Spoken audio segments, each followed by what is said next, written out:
I was lucky enough to grow up in a little village, Angus, east coast of Scotland. Freedom to go roving around in the woods, falling in the rivers fairly regularly, and fascinated with wildlife, with nature and with plant life in particular. So I studied botany at Edinburgh University and latterly spent a lot of years working in tourism, showing people all around the Highlands and Islands of Scotland, and that ultimately led me to living on Islay. And when the job came up, forager for the Botanist gin, I went with it with both hands, so living the dream.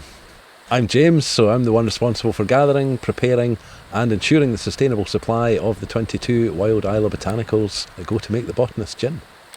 In a nutshell, there are the 22 wild Islay botanicals that are, vital to the flavour of the Botanist gin.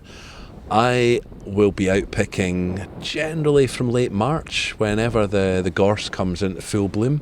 And then from there through until late September, early October, I've got a steady procession of different plants coming in and out of season for the very best condition, very best aroma, very best flavour.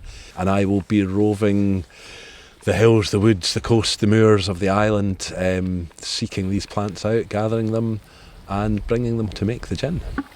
Some of them can be picked over quite a wide season, so things like apple mint, spearmint, really from when they come up in spring until they begin to die off at the end of the summer.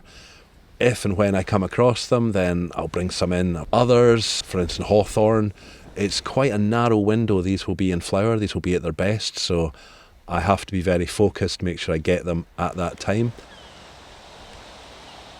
One of the challenges that I have is the climate. Islay and the west of Scotland in general, stunning as it is often not the driest place in the world.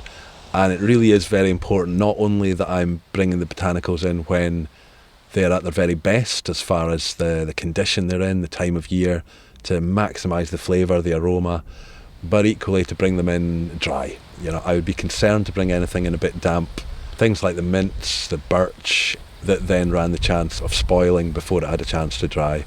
We'd be losing the quality, the flavour, and also sacrificing a lot of time put into picking it. From the very beginning, sustainability was at the heart of the recipe. It was at the heart of plans for the botanist. So my predecessors, Richard and Mavis Gulliver, they were adamant nothing was going to be used that was rare, that was unique, that was particularly localised or threatened on the island. But obviously you're trying to take a little from a lot of places for most of these things. You don't want to have one area you're returning to and hammering every year. You're always keeping an eye from year to year on how different areas are doing. It's quite a nice experience when I will be digging one of the bags out that I have produced. This is really the result of a year, a season's worth of work. And then there will be a handover to Adam, the head distiller. I don't know, you're a bit like a proud father in some way. He in turn will then go and carry out the actual distillation and produce the spirit itself.